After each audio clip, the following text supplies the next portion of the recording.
Late one humid summer evening in the quiet town of Willow Creek, a young journalist named Eliza Kane drove toward the edge of the woods. Her job at the local dispatch often involved chasing after rumors to fill the paper's pages. But this particular assignment felt different. There had been whispers in town, a string of vanishings, strange noises echoing at night, and sightings of lights dancing deep in the forest. No one dared speak about it directly, except for hushed murmurs over coffee cups and hurried exchanges in the grocery store aisles. When the editor handed her the assignment, he did so with a fleeting glance, muttering, "Don't get too close."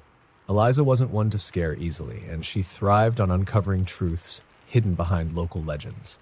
That night, armed with her camera, notebook, and a flashlight, she parked at the forest's entrance. The air was unnervingly still, the usual symphony of crickets replaced by silence that made her skin crawl.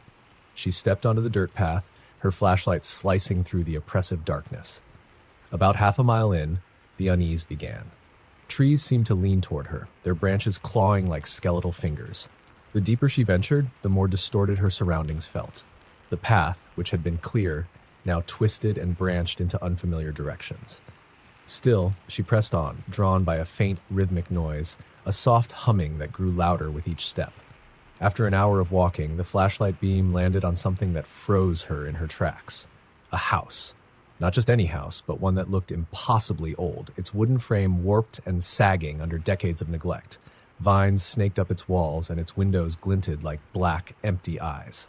This house wasn't marked on any map she'd studied beforehand, and the sheer sight of it filled her with an inexplicable dread. The hum was louder now, emanating from the house itself. Against her better judgment, Eliza approached the door. As she lifted her hand to knock, the door creaked open on its own. The smell hit her first, decay mixed with something metallic. Inside, her flashlight revealed an interior that was disturbingly pristine, as though the house was untouched by time. A table was set with silverware, plates of food that seemed fresh, yet not a speck of dust marred the surfaces. And then she saw the photographs. Rows of black and white portraits lined the walls, each depicting people who looked eerily lifelike. Their expressions were a mix of joy, fear, and anguish. Eliza's heart raced as she realized the frames weren't just dusty relics. They were damp, as if someone had only recently placed them there. A sudden rustling behind her made her spin around. The flashlight flickered, and for a moment the shadows in the room seemed to shift and stretch toward her. A voice whispered, low and guttural, her name, Eliza. Her grip tightened on the flashlight as she backed away, but her retreat was interrupted by a sharp, cold sensation at her ankle. She looked down to see a hand, pale, gnarled, and claw-like, emerging from the floorboards, grasping her tightly. Panic surged through her as she struggled to break free, the humming now a deafening roar. From the portraits on the wall, the faces began to move. Eyes blinked open, mouths stretched into screams, and hands pressed against the glass as if trying to break free.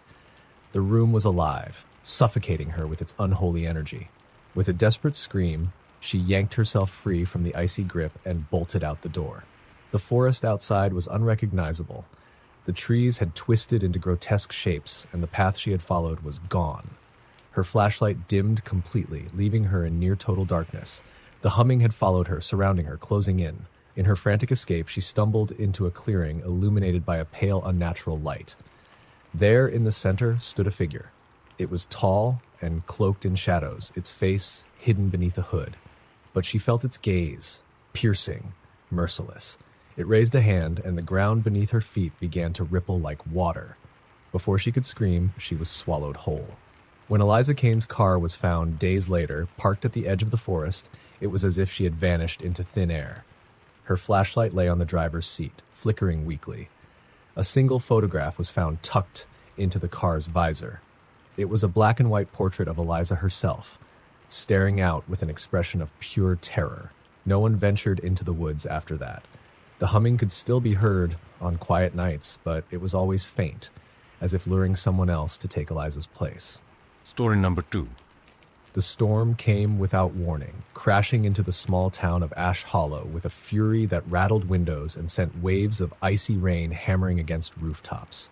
The power went out just past midnight, plunging the streets into a murky darkness. Miles Carter, a night shift worker at the town's water treatment plant, was used to the loneliness of his routine. But this night felt heavier. the isolation almost tangible as he sat in his office, sipping stale coffee. When the lights flickered and died, he grabbed his flashlight and cursed under his breath. The plant's emergency systems buzzed faintly, and a low, persistent alarm began to echo in the cavernous halls. With a sigh, Miles stepped into the corridor. The flashlight beam danced across the damp concrete walls, illuminating faded signs and rusting pipes. The alarm wasn't unusual during a storm, but as he approached the main control room, a strange smell hit him, something acrid and foul, like burnt hair and rotting meat. He followed the scent, his steps hesitant. Rounding a corner, his flashlight landed on the source, a wet, blackened stain on the floor, still steaming. It looked like oil, but was thicker, oozing slowly as if alive. Miles crouched closer, trying to discern what it was when the sound of footsteps echoed behind him. "Hello?" he called out, his voice bouncing back to him. No one answered. He stood, heart pounding, and swept the flashlight around. The plant was supposed to be empty. He'd checked the log. No one else was on duty tonight. "Anyone there?" The footsteps started again, closer now, uneven and dragging. He spun toward the sound and saw something in the shadows, a shape, tall and bent, its movements jerky and unnatural. The flashlight's beam wavered as he pointed it at the figure, revealing something that defied understanding. It was human, or at least it had been. Its face was warped, the skin blistered and stretched tight over its skull.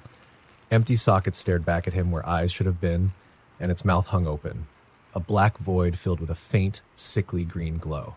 Its limbs were impossibly long, the fingers ending in claw-like points that scraped the walls as it moved. Miles stumbled backward, dropping the flashlight. It clattered to the ground, spinning wildly and casting erratic beams of light that made the creature's form even more grotesque. In the chaos, Miles turned and ran, the thing's guttural growls reverberating behind him. He dashed down the hall, his mind racing for an escape plan. The sound of scraping claws grew louder, closer. He reached the security door leading to the outside, but found it jammed. Panicking, he slammed his shoulder against it repeatedly, but it refused to budge. A low, wet gurgle made him freeze. He turned his head just enough to see the creature only feet away. It cocked its head as if studying him before lunging. Miles screamed and fell backward, kicking frantically as its claws slashed the air just inches from his face. His hand brushed something cold and metallic, the wrench he'd used earlier in the shift. Without thinking, he swung it, connecting with the creature's face. The impact sent a spray of black ichor onto his hands and clothes, and the thing recoiled with an unearthly shriek. Miles scrambled to his feet and ran deeper into the plant, the wrench clutched tightly in his shaking hands. He made his way to the old boiler room, where the thick pipes and heavy machinery offered some semblance of cover. He crouched behind a tank, struggling to control his ragged breathing. The silence was worse than the noise. Minutes passed, and there was no sign of the creature. Miles began to think he'd lost it. Then, faintly, he heard it. A whisper. Not words, but a sound that slithered into his ears like smoke, cold and suffocating. The pipes around him began to creak and groan as if under immense pressure. Steam hissed from a nearby valve, obscuring his view. And then, through the mist, he saw it. The creature emerged slowly, its head tilting side to side, searching. Miles held his breath, gripping the wrench so tightly his knuckles ached. The thing stopped, sniffing the air like a predator catching a scent. Its glowing mouth opened, and a deep, guttural voice filled the room. "You shouldn't be here." The pipes began to rupture one by one, spraying scalding steam. The noise was deafening, the air suffocatingly hot. Miles bolted, weaving through the labyrinth of machinery as the creature gave chase. He burst into the main control room, slamming the door behind him and throwing the lock. The emergency radio sat on the desk, its red light still faintly glowing. Grabbing it, he screamed into the receiver. "Help! There's something in here! It's after me!" Static crackled, followed by a voice. "Stay where you are," it said, eerily calm. "Help is on the way." Relief washed over him for a moment, but then he noticed the radio's red light blinking erratically. The voice continued, growing distorted. "We've been waiting for you, Miles." The locked door began to rattle violently, the creature's growls on the other side. And then, with a sound like shattering glass, the radio cut out, leaving him in silence. The last thing Miles saw before the door gave way was his reflection in the monitor screens, his face pale and terrified. But behind him, standing far too close, was another figure, a second creature, identical to the first, its hollow eyes glowing as it raised a clawed hand. The next morning, the storm had passed and the power was restored to Ash Hollow. At the water treatment plant, the morning crew found no sign of Miles Carter. His flashlight, wrench, and a smear of black ichor were all that remained. The security cameras were wiped clean, except for one clip. In it, Miles stared directly into the lens, his mouth moving as if speaking. But there was no audio. Behind him, faint and flickering, were two glowing eyes in the darkness. Story number 3. It was 3:12 a.m. when Sarah's phone buzzed on her nightstand. The sound jolted her awake, cutting through the stillness of her bedroom. She squinted at the screen. Unknown caller. She debated ignoring it, but something about the relentless buzzing unsettled her. Against her better judgment, she answered. Hello? At first, there was only static, faint and crackling. Then, a voice came through, low and raspy. You're awake. Good. Sarah's stomach twisted. Who is this? She demanded, her voice shaky. The voice didn't answer. Instead, the call disconnected. She stared at the screen, her heart pounding. A chill crept over her as she noticed something strange. The call log didn't show the number. It was as though the call had never happened. Uneasy but exhausted, she set the phone down and pulled the blanket tighter around her. Just as she was drifting off, she heard it. A soft, rhythmic tapping coming from downstairs. Probably the wind, she whispered to herself, though the explanation felt flimsy. The tapping grew louder, more deliberate, and distinctly human. Summoning her courage, Sarah slipped out of bed, grabbing her phone as a makeshift weapon. She crept to the top of the stairs and peered into the darkness below. The tapping stopped abruptly. The silence was deafening. Hello? She called, her voice trembling. No response. She descended the stairs slowly, each step creaking under her weight. The living room was empty, but the front door stood slightly ajar, letting in a sliver of moonlight. Her heart raced as she approached it, nudging it shut. She double-checked the lock and turned to head back upstairs, but froze when she noticed something on the floor. Muddy footprints. They weren't hers. The prints led from the door into the kitchen, where they disappeared into the shadows. Sarah's breath quickened as she stepped into the kitchen, her phone flashlight trembling in her grip. The room was empty, or so it seemed. She scanned every corner, her pulse hammering in her ears. And then, just as she was about to turn back, she saw it.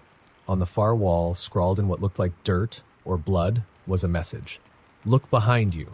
Her scream caught in her throat as she spun around, her flashlight catching a glimpse of a figure, tall and gaunt, its face hidden beneath a tattered hood. It moved unnaturally fast, disappearing into the shadows before she could react. Sarah bolted for the stairs, her phone slipping from her grasp and clattering to the floor. She slammed her bedroom door shut, locking it and pressing her back against the wood. Her mind raced. What had she seen? A sudden weight pressed against the door from the other side, the wood groaning under the pressure. A whisper seeped through the crack, chilling her to her core. Let me in. She stumbled backward, her hands searching for something, anything, to defend herself. The whisper grew louder, more insistent. Let me in, Sarah. Her name on its lips sent a fresh wave of terror through her. She didn't reply, didn't move, and then it stopped. The weight lifted, the voice silenced. Minutes passed. The silence stretched unbearably. She finally dared to move closer to the door, pressing her ear against it. Nothing. Summoning all her courage, she unlocked the door and threw it open. The hallway was empty. Her phone lay at the bottom of the stairs. The screen cracked, but still glowing faintly. She crept down, picking it up, and dialing 911 with shaking fingers. Before the operator could answer, a soft, tinny voice came through the receiver. I told you to let me in. The line went dead. The lights in the house flickered, plunging her into darkness. From somewhere deep inside, a faint, raspy laugh echoed, growing closer. Sarah never made it out of the house. The next morning, her neighbor noticed the front door was ajar and called the police. They found the house empty, save for a single message scrawled across the living room wall in jagged letters. She let me in. This story should leave your audience with chills. Story number 4. Every small town has its own urban legend, but in the forgotten outskirts of Riverview, it wasn't just a legend. It was a warning. Locals whispered about the Watcher, a figure said to appear only after dark, staring into homes through their windows. Those who saw him were never the same. Some claimed he was a spirit, others a creature that fed on fear. The truth was, no one wanted to find out. Mia had just moved into the town. Her new house sat on the edge of the woods, far from neighbors, with a view that stretched into endless trees. She didn't believe in small-town folklore, dismissing the tales as mere superstition. Ghosts don't pay rent, she joked to the realtor. The first night in the house was quiet. Too quiet. No crickets, no wind. Just a suffocating stillness. Mia didn't mind. After hours of unpacking, she collapsed onto her couch with a glass of wine and turned on the TV. It was around 11:30 p.m. when the feeling started. A prickling sensation at the back of her neck, as if someone was watching her. She turned to the window, but the curtains were drawn, and outside was nothing but darkness. "Get a grip," she muttered, shaking off the unease. At midnight, she went upstairs to bed. Her room was large, with a single window that overlooked the backyard. She didn't bother closing the curtains. There was no one around for miles, and the moonlight streaming in was comforting. As she drifted off to sleep, a sound jolted her awake. A faint tapping like fingers against glass. Her eyes snapped open, and she turned toward the window. Nothing. The backyard was still, the trees motionless in the moonlight. She scolded herself for being jumpy, rolled over, and tried to sleep again. The tapping returned, louder this time. Heart pounding, Mia sat up and stared at the window. The glass was fogged, as though someone had been breathing on it. And then she saw it, a handprint pressed firmly against the pane. She froze. The handprint was too large to be hers, the fingers long and impossibly thin. She wanted to scream, but couldn't find her voice. Slowly, she climbed out of bed and approached the window, her bare feet silent on the floor. The handprint remained, unmoving. She took a deep breath and yanked the curtains shut, retreating back to her bed. Minutes passed. The tapping stopped. Mia lay awake, clutching her blanket, her ears straining for any sound. Just as she started to calm down, her phone buzzed on the nightstand. She snatched it up, grateful for the distraction. The screen displayed a text message from an unknown number. "Why did you close the curtains?" Her stomach dropped. She stared at the message, hoping it was some kind of sick joke. The phone buzzed again. "I liked watching you." Her breath hitched. She didn't respond. She couldn't. Instead, she dialed 911, her fingers trembling. The operator answered, calm and professional. 911, what's your emergency?" "There's someone outside my house," Mia whispered, trying not to cry. "They're watching me." "Stay on the line," the operator instructed. "Officers are on their way. Can you see the person now?" Mia hesitated, then shook her head. "No, but they texted me." The operator's tone changed, her calm cracking slightly. "Ma'am, what's your address?" Mia rattled it off, gripping the phone tightly. "Stay inside. Do not open the door. Do you have any weapons in the house?" "No," Mia replied, her voice barely audible. The operator's voice became muffled, as though she was speaking to someone else. Then she came back. "Ma'am, officers are about 5 minutes away. Stay on the line with me." The minutes crawled by. Mia stayed seated on her bed, staring at the curtains, which now seemed far too thin. A loud crash shattered the silence. Mia screamed, dropping the phone. The sound had come from downstairs. Footsteps followed, slow, deliberate, and heavier than any human could make. She scrambled into the closet, closing the door and huddling in the dark. She covered her mouth to muffle her breathing, her phone clutched tightly in her hand. The footsteps reached the stairs. They creaked under the weight, one by one, growing louder as they ascended. Mia's phone buzzed again. She looked at the screen, her blood running cold. "I'm inside." Tears streamed down her face as she tried to stay silent. The footsteps stopped outside her bedroom door. Then came the tapping. Not on the window this time, but on the closet door. "Found you," a voice rasped. The closet door creaked open. When the police arrived, they found the house empty. The front door was ajar, but there was no sign of forced entry. Mia's belongings were scattered, her phone lying on the floor of her bedroom. She was never seen again. To this day, locals warn newcomers. If you hear tapping on your window at night, don't look. And whatever you do, don't close the curtains. Story number 5. The road to Black Hollow Cemetery was one Mia had sworn she'd never take. The place was infamous, not just for the graves that stretched endlessly into the foggy woods, but for the stories of people disappearing near its gates. Still, when her friend Claire dared her to drive by after their late-night shift at the diner, Mia couldn't refuse. "It's just a road," Mia muttered, gripping the steering wheel tightly. The air was damp, the fog so thick her headlights barely cut through it. Claire sat beside her, scrolling on her phone. "Everyone says you can see them," Claire said suddenly, breaking the tense silence. "See what?" Mia asked, though she regretted it instantly. "The lost. The people who disappeared," Claire said, staring out the window. "They stand by the graves, just staring. And if you look too long, they notice you." Mia rolled her eyes but said nothing. Her pulse quickened as the wrought iron gates of the cemetery appeared ahead, looming out of the mist. They were old, rusted, and slightly ajar as though inviting them in. "Pull over," Claire said, her voice quieter now. "What? No way. Come on, just for a second. Let's see if it's real." Mia hesitated but finally relented, easing the car to the side of the narrow road. The engine hummed softly as she left it running. The cemetery stretched out before them, rows of crooked tombstones barely visible in the fog. A cold chill seeped into the car, and Mia shivered. "This is stupid," she said. "There's nothing out there." Claire didn't answer. She was staring out the passenger window, her face pale. "What?" Mia asked, her voice rising. "There's someone," Claire whispered. Mia followed her gaze. At first, she saw nothing but fog and shadows. Then a figure emerged. It stood motionless among the tombstones, its back turned to them. It was too far to make out details, but it looked human. "Probably just some drunk," Mia said, though her voice wavered. The figure moved, its head tilting unnaturally to the side. It began to turn, and Mia's breath caught. "Nope, we're leaving," she said, shifting the car into gear. But before she could drive away, Claire grabbed her arm. "Wait, look." More figures were appearing, one by one, their forms emerging from the fog like they'd been waiting for an audience.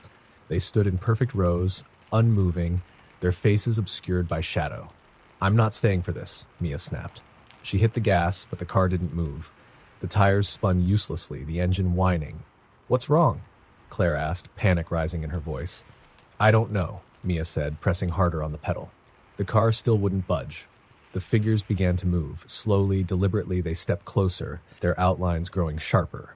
Their faces became visible, and Mia's stomach twisted. Their eyes were hollow, dark pits that seemed to swallow the light. Their mouths hung open as if frozen mid-scream. "Lock the doors!" Claire shrieked.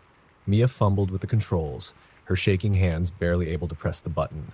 The locks clicked into place just as the figures reached the car. The first one pressed its face against Claire's window. Its skin was pale and stretched thin, its teeth jagged and yellow. It raised a hand and tapped once, twice, 3 times. Others followed, surrounding the car. Their tapping became a maddening rhythm, drowning out Mia and Claire's terrified breathing. "Call someone," Claire yelled. Mia grabbed her phone, but the screen was dead. No signal, no battery, though it had been fully charged just minutes ago. The tapping stopped. For a moment there was only silence. The figures stood still, their hollow eyes staring. Then, all at once, they began to scream. The sound was deafening, inhuman, like 100 voices crying out in agony. The windows began to crack, spider-webbing under the force of the noise. Mia slammed her hands over her ears, but it did little to muffle the sound. Claire was screaming too, though her voice was lost in the cacophony. The windows shattered. Cold air rushed into the car, along with the smell of earth and decay. The figures didn't climb in. They didn't need to. Their faces were impossibly close, their empty eyes drilling into Mia and Claire's minds. The world began to spin, the screams turning into a low, droning hum. And then, everything went dark. When the sun rose, the car was found by a passing motorist. The windows were intact, the engine still running, but Mia and Claire were gone. Inside the car, etched into the condensation on the windshield, were 2 words. "Join us." Story number 6. The storm came out of nowhere. A fierce howl of wind and rain that battered Lily's small cabin in the woods. She had planned to spend the weekend alone, hoping for peace and quiet to finish her latest book, but now she felt trapped. The power had gone out an hour ago, and the flickering candles she'd placed around the room cast eerie shadows on the walls. Every creak of the cabin's wooden frame seemed louder in the oppressive silence. Lily was reading by flashlight when she heard it. A faint knock at the door. Her stomach tightened. Who would be out in this weather? The knock came again, louder this time. She hesitated, then walked to the door, flashlight in hand. She peered through the peephole, but the storm made it nearly impossible to see. "Hello?" she called, her voice unsteady. No answer. The knock came again, insistent. "Who's there?" she demanded, her heart racing. Still nothing. Against her better judgment, she unlocked the door and opened it a crack. The storm whipped at her face, rain soaking the floor, but no one was there. She shone her flashlight into the darkness. The beam caught something, a figure standing just at the edge of the woods. "Hello?" she called again, her voice trembling. The figure didn't move. It was tall, unnaturally so, with limbs that seemed too long. Its head tilted to one side as though studying her. Fear gripped her. She slammed the door and locked it, retreating into the cabin. She grabbed her phone, but of course, there was no service. The knocking returned, this time coming from the back door. Her breath hitched. Slowly, she crept through the cabin, her flashlight shaking in her hand. The back door was locked, but the knocking continued, steady and deliberate. She whispered to herself, "It's just the wind. It's just the wind." But deep down, she knew better. The knocking stopped. Relief flooded her, but it was short-lived. A scraping sound began, like nails dragging down the wooden door. It sent shivers up her spine. "Leave me alone," she screamed, backing away. The sound stopped. Then, from the direction of the living room, she heard a faint voice whisper her name. Lily. Her weak. She hadn't told anyone she'd be here. The voice came again, louder this time. "Lily, let me in." "No," she shouted, tears streaming down her face. The cabin fell silent. Then, without warning, all the candles went out. Lily scrambled for her flashlight, clicking it on. The beam illuminated the living room, but something was wrong. The shadows weren't just from the furniture. They moved, stretching unnaturally, twisting into shapes that shouldn't exist. One of the shadows broke free, rising from the floor. It was humanoid, but featureless, a void of darkness that absorbed the light. It moved toward her, silent and inevitable. Lily backed into the kitchen, grabbing a knife from the counter. "Stay back," she screamed, though she knew it was futile. The shadow stopped. For a moment, she thought it was over. Then it spoke, its voice like a chorus of whispers. "You invited me." Lily shook her head. "I didn't. I don't know you." The shadow tilted its head, mimicking the figure she'd seen outside. "You opened the door." Her mind raced. The storm, the knock, the figure, it had all been a trap. The shadows surged forward, engulfing her in darkness. She screamed, but no one was there to hear it. When the storm passed, the cabin was quiet. The next renter found it just as Lily had left it, except for the words scrawled on the mirror in black ash, "Never open the door." Story number 7. The elevator in the old office building had a reputation. Employees whispered about its odd behavior, doors opening on empty floors, lights flickering, and strange noises when no one was inside. But Melissa had always brushed off the stories. She worked late shifts often and had used the elevator dozens of times without incident, until that night. It was just after 11 p.m. and the office was empty, except for her. Melissa packed her bag, the hum of fluorescent lights the only sound. She called for the elevator, scrolling through her phone as she waited. The doors slid open, and she stepped inside. The air felt heavier than usual, the small space unnaturally cold. She shrugged it off, pressing the button for the ground floor. The doors closed, and the elevator began its descent. It stopped at the 7th floor. Melissa frowned. No one else was in the building. The doors opened with a soft ding, revealing the dark, empty hallway beyond. "Hello?" she called out hesitantly. No answer. The elevator doors began to close again, but just before they shut completely, Melissa thought she saw something move at the end of the hallway, a shadow shifting unnaturally against the wall. Her stomach twisted. She jammed the closed door button, exhaling in relief when the elevator continued downward. It stopped again, this time on the 5th floor. The doors slid open, and Melissa's heart sank. The hallway was the same as before, dimly lit, silent, and empty. But now a figure stood at the far end. It wasn't moving, just standing there, its head tilted at an odd angle. Melissa's breath caught in her throat. She frantically pressed the closed door button, but the elevator didn't respond. The figure began to move, walking slowly toward her, its steps eerily deliberate. The lights in the elevator flickered. No, Melissa whispered, pounding on the buttons. The doors finally began to close, but the figure was almost there. Just as the doors shut, it reached the elevator, and Melissa swore she saw its face, or lack of one. It was a blank void where a face should be, as if someone had erased it from existence. The elevator descended again, faster this time, and Melissa clung to the railing, her heart hammering. She thought it was over. Then the lights went out. The elevator jolted to a stop, throwing her off balance. She fumbled for her phone, using its flashlight to illuminate the space. The elevator was empty, or so she thought. She turned the light toward the buttons, and her blood ran cold. Scratched into the metal panel, deep and jagged, were the words, "Don't look up." Melissa froze. Her instincts screamed at her to ignore it, to keep the light focused forward, but curiosity clawed at her. Slowly, against her better judgment, she tilted her head upward. Her flashlight caught it immediately. A figure was clinging to the ceiling of the elevator, its blank face inches from hers. It dropped. The next morning, the maintenance crew found the elevator stuck between the third and fourth floors. Inside, there was no sign of Melissa. The only clue was the words scratched into the mirrored walls. She looked up,